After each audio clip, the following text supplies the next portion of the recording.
If you're a US citizen living overseas, you can vote in the presidential election. But you probably won't. An estimated 4.4 million Americans are living outside the States, but less than 8% voted in 2020. So they don't tend to get a lot of attention from politicians. But this year is different. This year, they're in the spotlight. The overseas vote this year is coming under a level of scrutiny that we've never had before. Susan Jedustetska has spent 2 decades helping overseas citizens vote, and the sudden attention is unprecedented. Candidates are looking for votes under every rock they can find. They're finally realizing that there is an underused right to vote abroad, that there is a large population of millions. The Democrats are spending almost $500 million on overseas advocacy. Meanwhile, Trump has claimed that anyone living overseas can get a ballot. And the Republican National Committee has filed a lawsuit in North Carolina that claims that the Overseas Voting Act is undermining the state's residency requirements for eligibility. There's been quite some gaslighting already, where there's going to be this claim that non-citizens are voting from overseas. Our registrations and ballot requests are put through the same very, very grueling process of scrutiny. We welcome any scrutiny. We welcome a spotlight on overseas voting because too many Americans abroad don't realize they have that right. Allegations aside, this election is going to be tight. A few thousand votes from Japan or Jamaica could make a difference.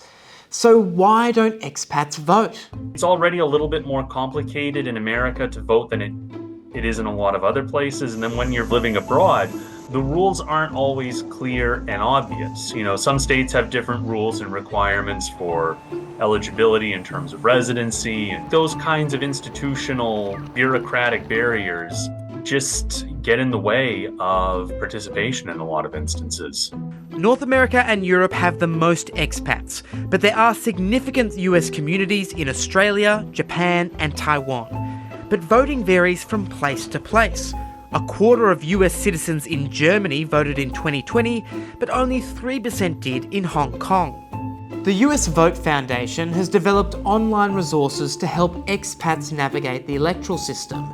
But maybe there's an easier way to get Americans to the polls. If there's one innovation I wish we could take from the Australians, it's democracy sausages. Make it into an event, make people turn up, cast your ballot, grab a hot dog. We don't do that in the United States, and I wish we would.